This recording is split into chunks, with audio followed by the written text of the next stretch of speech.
Welcome, the Lord's chosen. The problem with being chosen is that everyone loves you after they can no longer use you. They didn't see it coming, did they?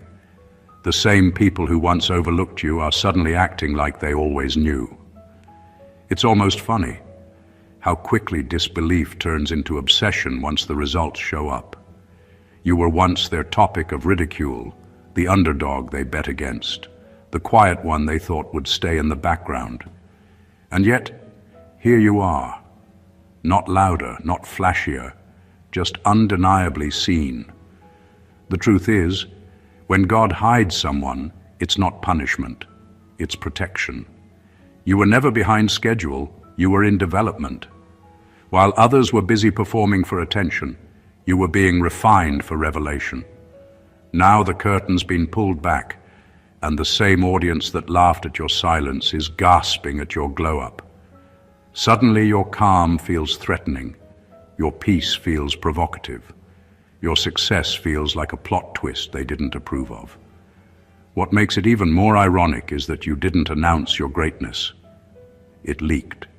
You didn't try to prove anything. Life itself became your proof. One moment you were invisible, the next, undeniable. You didn't climb through their system, you transcended it. Now, they're all standing there with that awkward expression, half awe, half regret, realizing they mishandled a divine original. See, the secret's out now. You've been that one all along. The chosen one they thought was just a phase, a fluke, a fragile dreamer. And the funniest part, you didn't change, their perception did. All that really happened is that truth finally caught up to timing. So buckle up, because when the hidden one is revealed, the entire narrative shifts. Let's talk about why the world's suddenly whispering your name, and why those who once ignored you now can't stop watching. Number one, they thought you were ordinary until their weapons stopped working. People only believe you're ordinary until their usual tricks fail to touch you. The same tactics they use to break others, gossip, manipulation, exclusion, silent treatment, suddenly fall flat when aimed at you.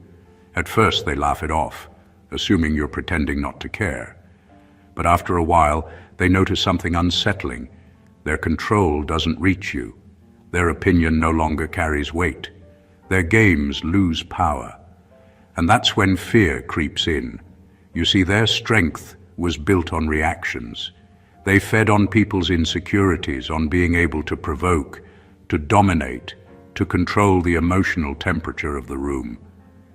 But when you walked in with peace instead of panic, calm instead of chaos, their influence cracked. You refused to shrink or beg. You didn't explain yourself or play their emotional chess.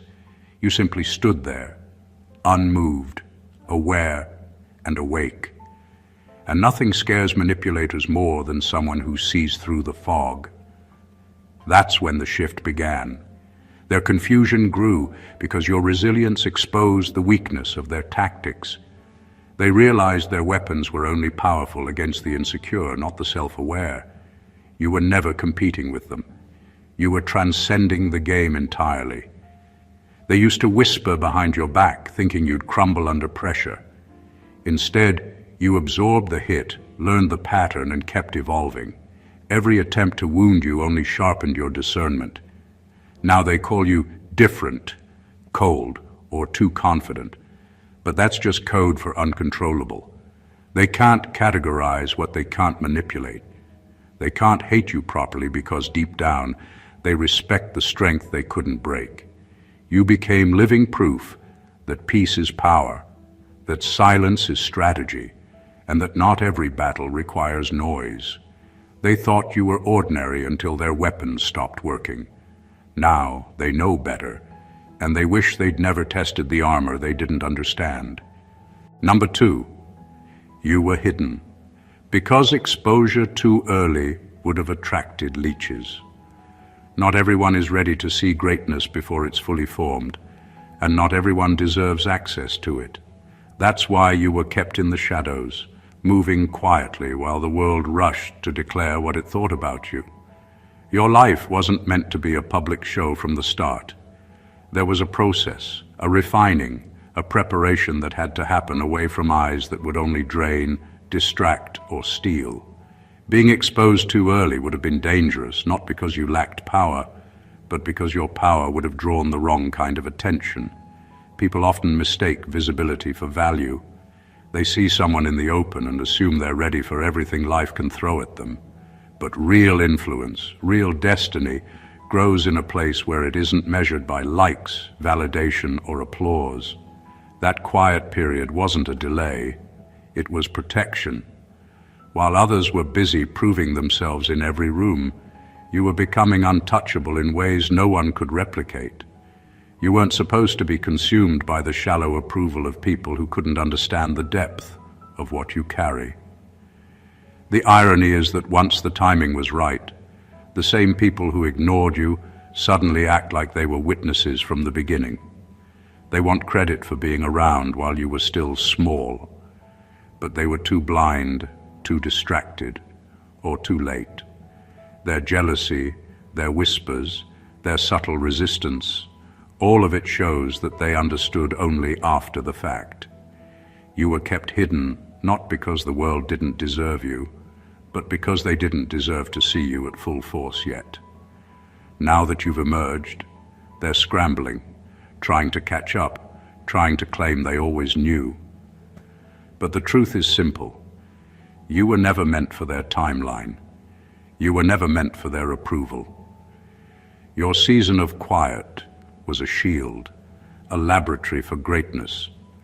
By the time the world saw you, the leeches couldn't touch you, the critics couldn't sway you, and the doubters could only watch as what they ignored became undeniable.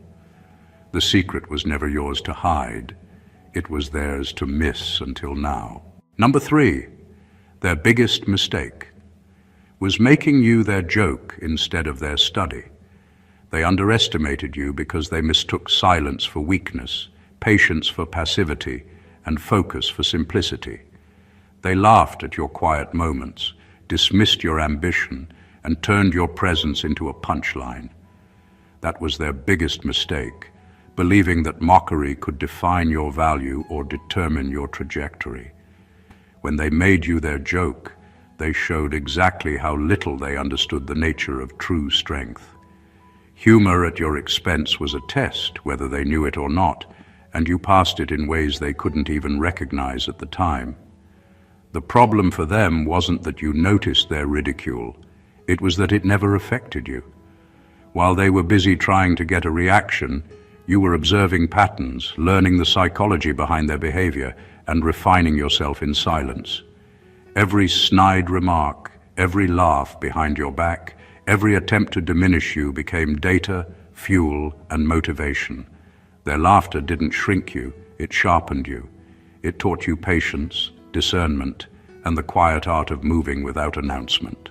When people make others their joke, they're often too blind to see the truth. The one they're mocking is always paying attention. They record, analyze, and grow in ways that aren't obvious. They see the gaps in strategy, the cracks in character, and the weakness behind every mask. By laughing at you, they handed you insight they never realized you were gathering. What they thought was humor, you turned into wisdom. Now the roles are reversed. The joke has lost its punch, and the one they laughed at is moving with precision, power, and undeniable presence. They're no longer controlling the narrative, you are. Their ignorance has become your advantage. They tried to reduce you to amusement, but instead they created a sharper, stronger version of the very person they hoped to ridicule.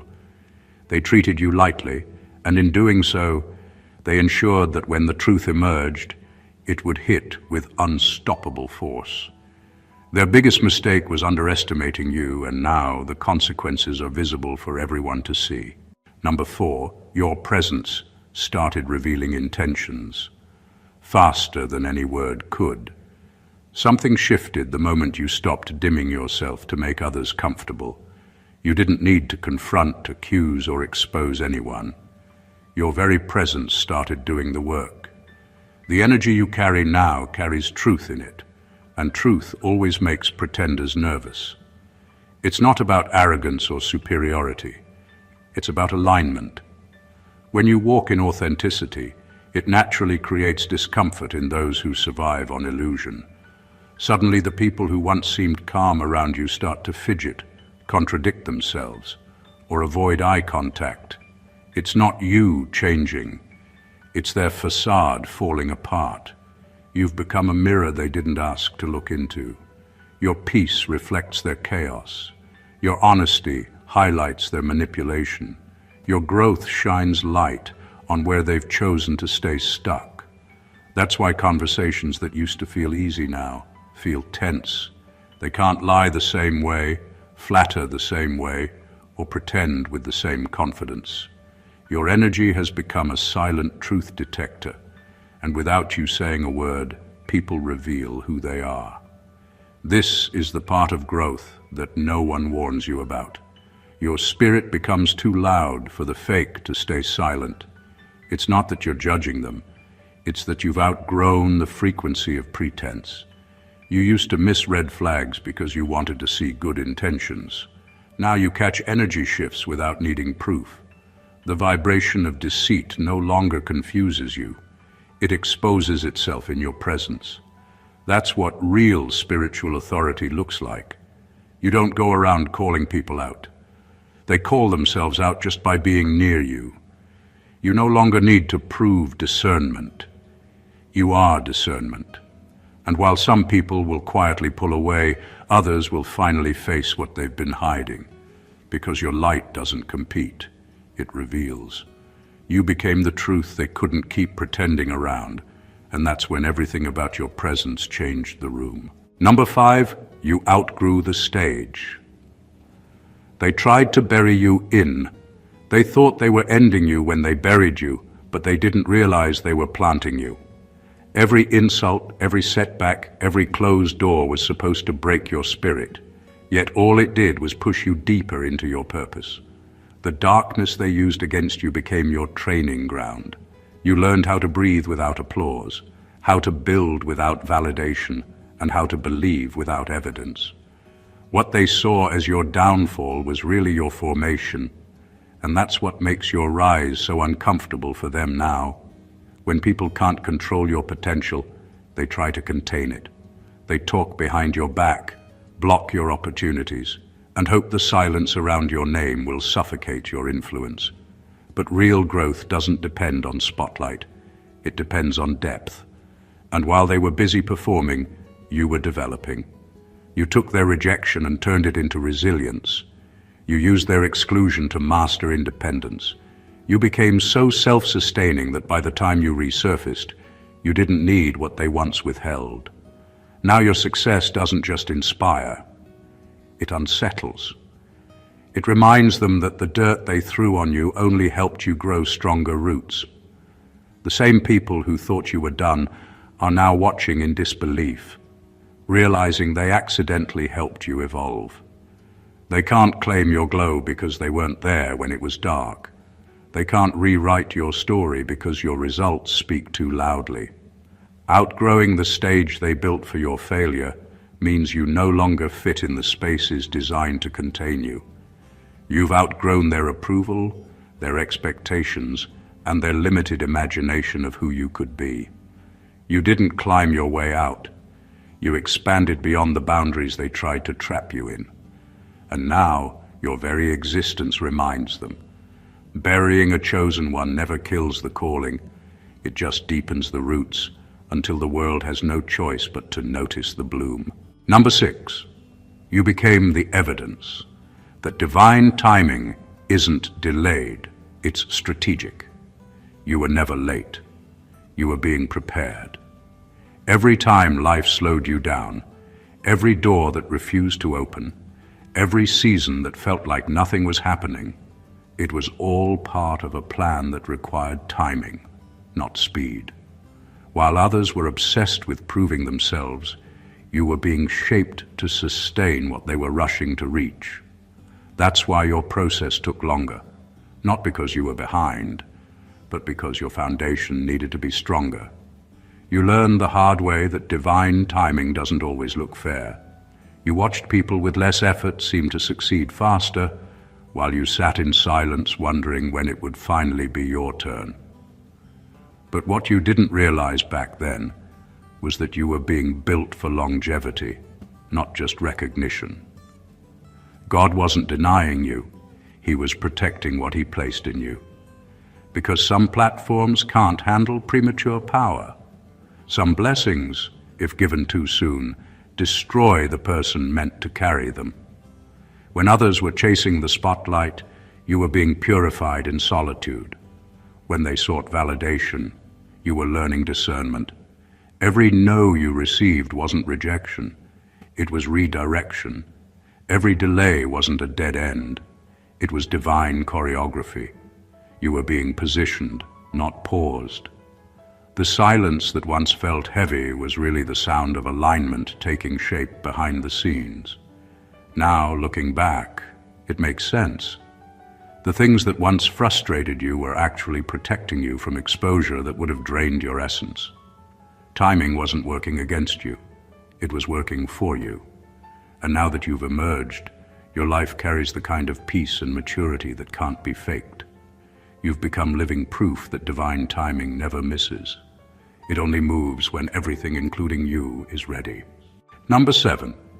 They wanted to study your fall, not witness your rise. Some people don't follow your journey because they support you. They follow it because they're waiting for the crash. They wanted to witness the failure, not the fulfillment. Every setback you faced became gossip fuel.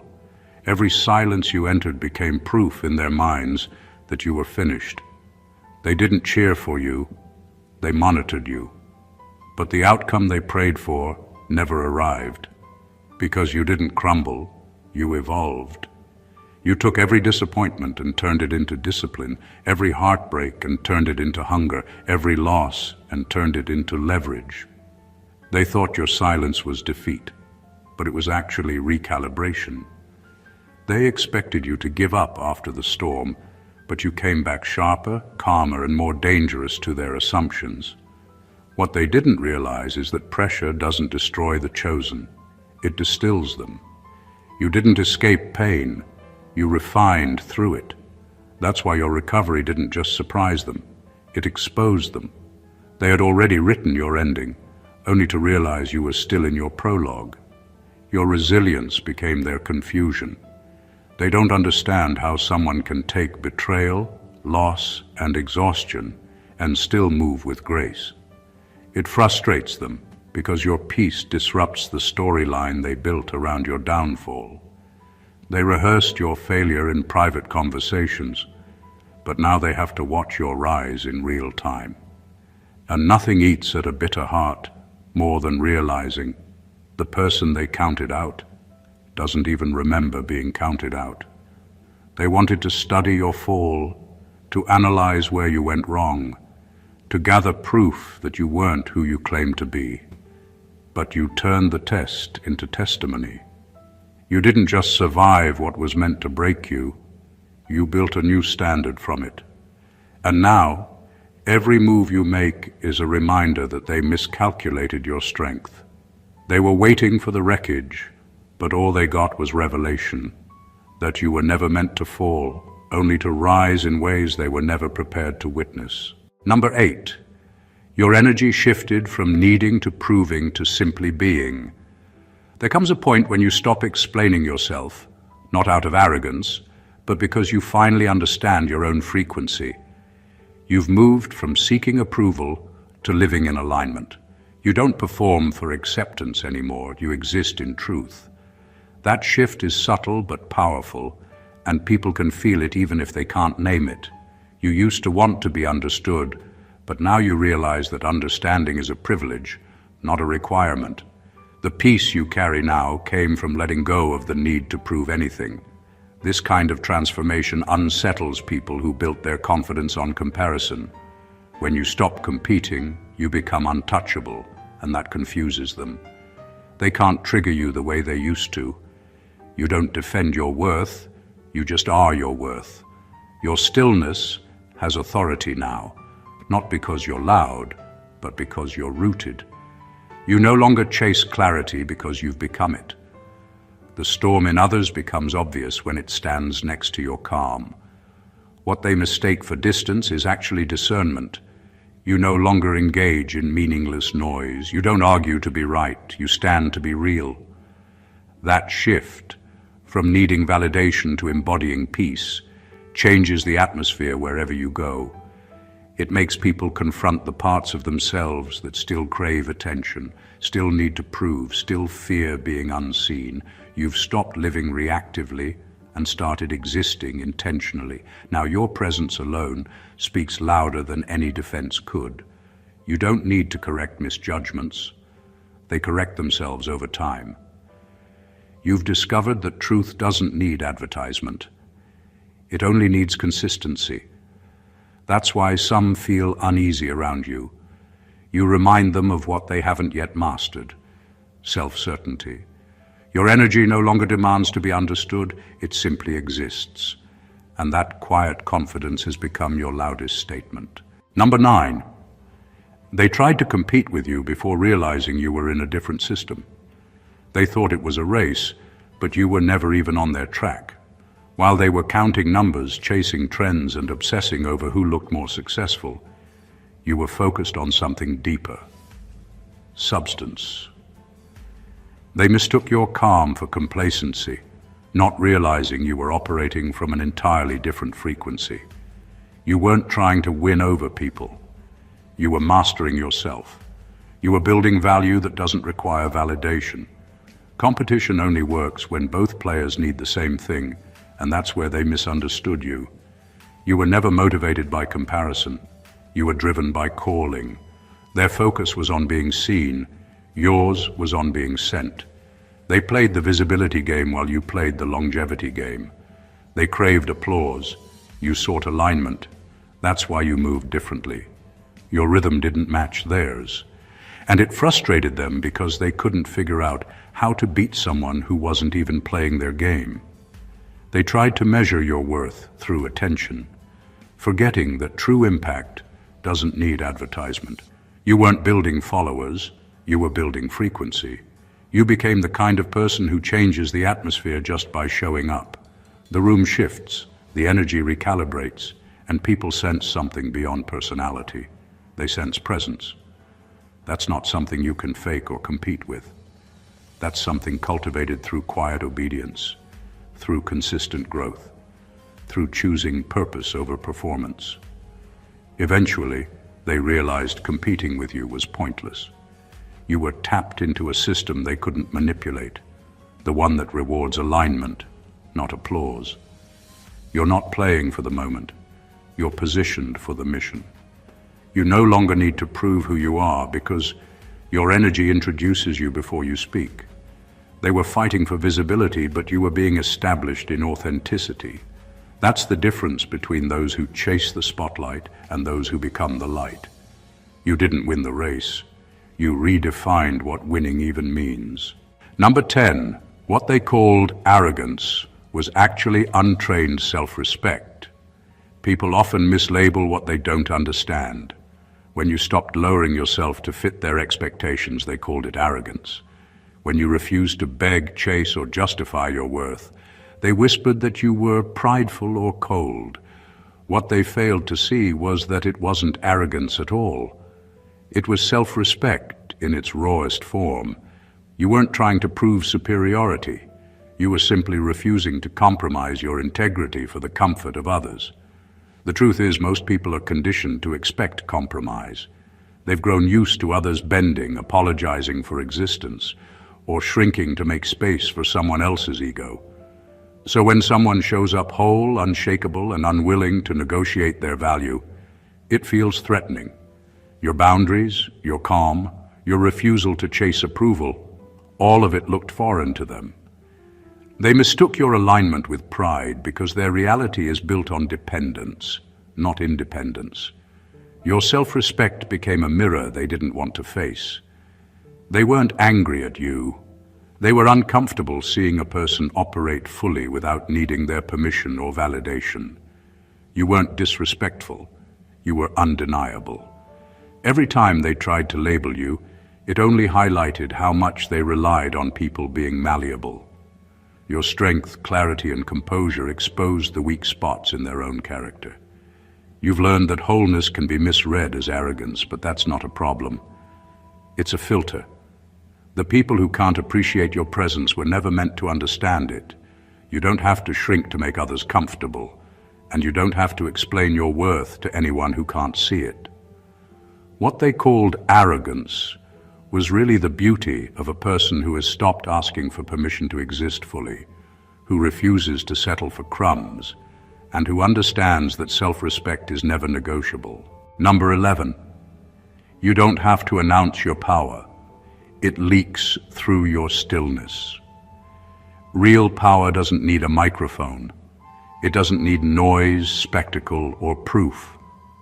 When you finally understood who you were, you stopped explaining and started existing. The stillness you carry now isn't emptiness. It's control. You learned the difference between withholding and wasting. You stopped offering explanations to those committed to misunderstanding you and started preserving your energy for those aligned with your vision. Your silence isn't absence, it's authority. You used to think that being quiet made you invisible, that you had to constantly remind people of your worth so they wouldn't forget it. But now you've realized that your presence does all the speaking. The peace you carry, the calm in your tone, the discernment behind your decisions, that's what announces you. It's not in your volume, it's in your vibration. The ones tuned into that frequency feel it instantly, and the ones who don't. They weren't meant to have access in the first place. Stillness has become your strategy. You've learned that when you stop broadcasting your every move, you become unpredictable, and that unpredictability protects your purpose. Not everyone deserves a front row seat to your process. Some people only clap to keep track of your rhythm. You're no longer handing out that privilege. You're moving differently now, quietly, intentionally, and with a sense of spiritual precision that others can't decode. That's why your power unnerves people. They can sense it but can't manipulate it. You've mastered the art of containment, keeping your energy sacred, your plans silent, and your spirit guarded. You're not hiding, you're conserving. Because real power doesn't prove, it permeates. It leaks through stillness, it hums through presence, and it manifests without announcement. You've become the kind of force that doesn't need to say, "I'm here." The room already knows. Number 12. Their betrayal became your branding. It's strange how the same mouths that tried to destroy your reputation ended up spreading your name. They thought they were sabotaging you, but in reality, they were building your visibility. Every lie, every rumor, every attempt to discredit you became free promotion for your purpose. You didn't need a PR team. Your enemies did the marketing. They couldn't stop talking about you, couldn't stop analyzing you, couldn't stop reacting to you. Their obsession turned into exposure. They made you unforgettable. What they didn't realize was that betrayal is one of life's most effective filters. It exposes intention, purifies your circle, and redirects your focus. When they turned on you, you learned who was for you and who was only around for access. Their disloyalty clarified what loyalty truly means, but more importantly, it positioned you for elevation, because betrayal doesn't bury the chosen. It launches them.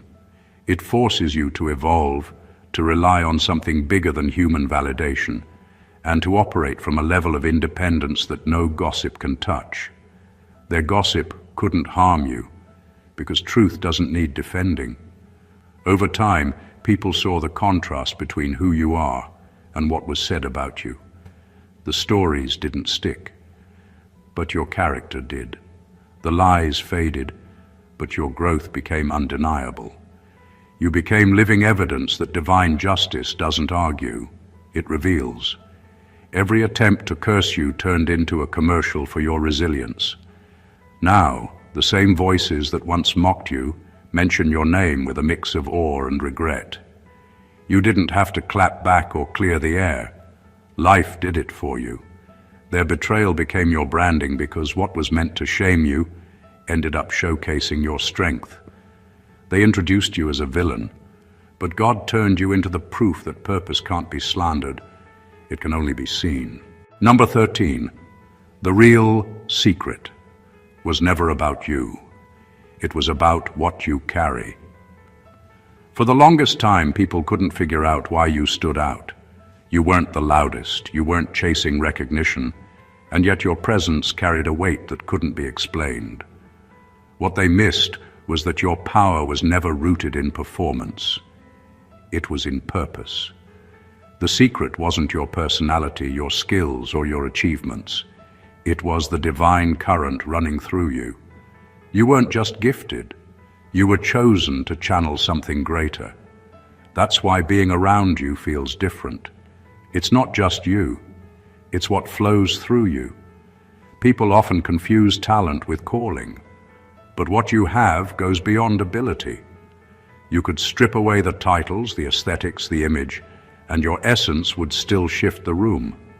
That's why some people feel inspired by you, while others feel uncomfortable. You're carrying something they can't quite define. An energy, a clarity, a frequency that exposes the gap between potential and purpose. You don't have to announce it, it announces itself. Over time, those who once overlooked you began to sense that something about you wasn't ordinary. They started treating their proximity to you differently because they realized it wasn't random, it was access. And access to someone carrying divine purpose isn't casual, it's sacred. That's why not everyone who started with you can stay with you. Your growth demanded separation, not because you were better, but because the energy you carry requires protection. Now people see it clearly. It was never about your achievements or image. It was about the assignment. You're not just talented, you're a vessel. And the moment you embraced that truth, everything about your life started aligning with purpose instead of pressure. The real secret was never you trying to be special. It was that you were designed to transmit something only you could carry. And that's why your presence now feels like privilege, because what flows through you isn't common, it's divine. Number 14, they can't unsee it now. The anointing made you unforgettable. There's a moment when pretending not to see someone no longer works, when the evidence of their calling becomes too loud to ignore. That's what's happened with you. The same people who once dismissed your potential, downplayed your presence, and rolled their eyes at your vision are now forced to acknowledge what they tried to deny. They can't explain it, they can't discredit it, and they definitely can't unsee it. Once the veil lifted, the truth about who you really are became undeniable.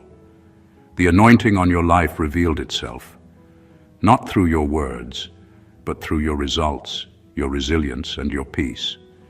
You didn't fight for this recognition, it found you. For a long time, you existed in plain sight, but unseen, speaking truth into spaces that weren't ready to receive it. You were too early for some, too honest for others. But divine timing doesn't rush. It waits for the world to catch up. When the right moment came, everything that was hidden about you began to shine effortlessly. The shift wasn't loud, it was inevitable. Now, people are seeing you through a new lens. The same traits they mocked, your depth, your discernment, your restraint, are now the very things they admire. You've become the quiet proof that divine selection doesn't seek permission or popularity. It moves in silence, then manifests in power. The anointing doesn't need validation to be real. It only needs time to reveal itself. And now that it has, there's no going back. You've stepped into visibility that can't be undone. You've become unforgettable not because you demanded attention, but because grace marked you differently. Every room you walk into now carries the echo of your authenticity. The eyes that once overlooked you now linger, because they finally understand. You weren't trying to stand out. You were chosen to stand apart. Conclusion. What you've just witnessed is not a story of chance, luck, or superficial success. It is a narrative of alignment, refinement, and divine orchestration. Every moment of silence, every closed door, every whisper behind your back, every test you endured, it all led to this emergence. You weren't overlooked, underestimated, or ignored by accident. You were being prepared, molded, and elevated beyond the comprehension of those who thought they could contain you. The people who doubted you, mocked you, or betrayed you inadvertently became instruments in your growth. Their disbelief became your training. Their gossip became your exposure. Their attempts to stunt you became the foundation for your rise. Your presence, your energy, your calm. It's no longer something people can ignore. You've moved past the need to prove, past the games of popularity, past the attempts of others to define you. Your life now speaks louder than any words ever could. You've become the living evidence that timing is never delayed, that power doesn't need announcement, that integrity and self-respect are forms of strength others can't imitate. You are the proof that divine selection cannot be silenced. It can only manifest when the time is right, in ways that leave the world both in awe and in recognition. Those who once dismissed you, mocked you, or tried to bury you, now watch in quiet disbelief, realizing too late that they were never meant to understand your path. And that's exactly how it should be. Your life isn't meant for their comprehension. It's meant for your destiny. You've become unforgettable, not because of what you did, but because of who you are and what flows through you. You are not ordinary. You are chosen. You are the shift. You are the standard. So if this message resonated with you, if it opened your eyes to the power of purpose, growth, and divine timing, make sure to support this channel. Hit that subscribe button to stay connected, like the video to amplify its reach. Drop a comment to share your thoughts or experiences, and share it with someone who needs to hear this truth today. Your presence here matters, and together we rise, witness, and celebrate the chosen ones in the world. Stay blessed always.